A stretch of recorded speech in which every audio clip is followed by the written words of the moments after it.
tayo. Good morning guys. Pagkabat tayo ng talong. Yung ating gagamitin. Yung ating Metrabor. Ito. Ito lang po natin.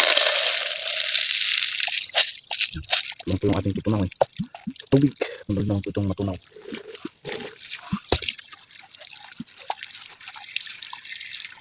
Ito po yung ating bibilig dito sa ating bagong tanim na talong. Itong Metrabor. Calcium nitrate. Itong paganda sa ugat. Ito po yung ginamit ko dito sa aking naunang tanim na talong.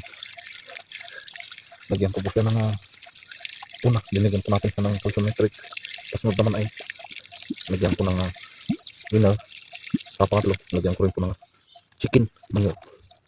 Ayan, dilaw-dilaw. Talagang bisa.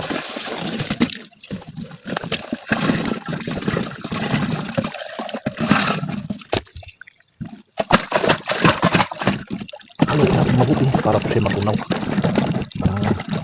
Ayos ang kasunod. Para maganda, maidilig po natin sigurado po mapapakinabangan ng ating talong.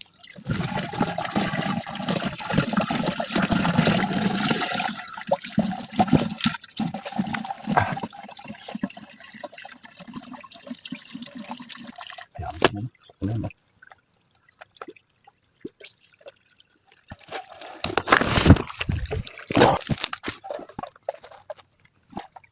So, ang gagawin po natin kahit po sa puno. Ayan, ganyan na po. Pero ito naman po eh, hindi natin siya pinapangan.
So ayan, tapos ko na po ito lahat diligan ng Nitrabor.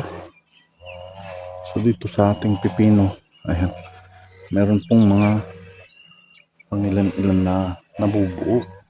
Ayan. So po ito, ayan, meron po tayong mga nabubuong pino. Ayan, ito naman po ay pang ulam lang po o pang kainin po natin. Ayan,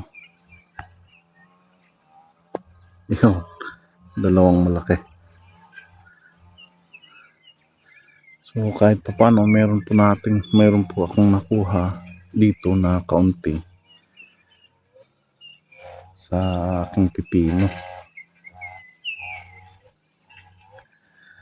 Ayan, tapos nang madiligan yan, sigurado pong pagkaraan ng 3 days or 4 days ay kumanda na yan. Ayan. So dito itong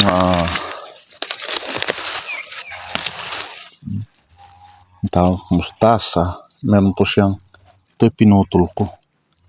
Maganda palang pag ganito, putulin na lang para po siya, mabuhay uli,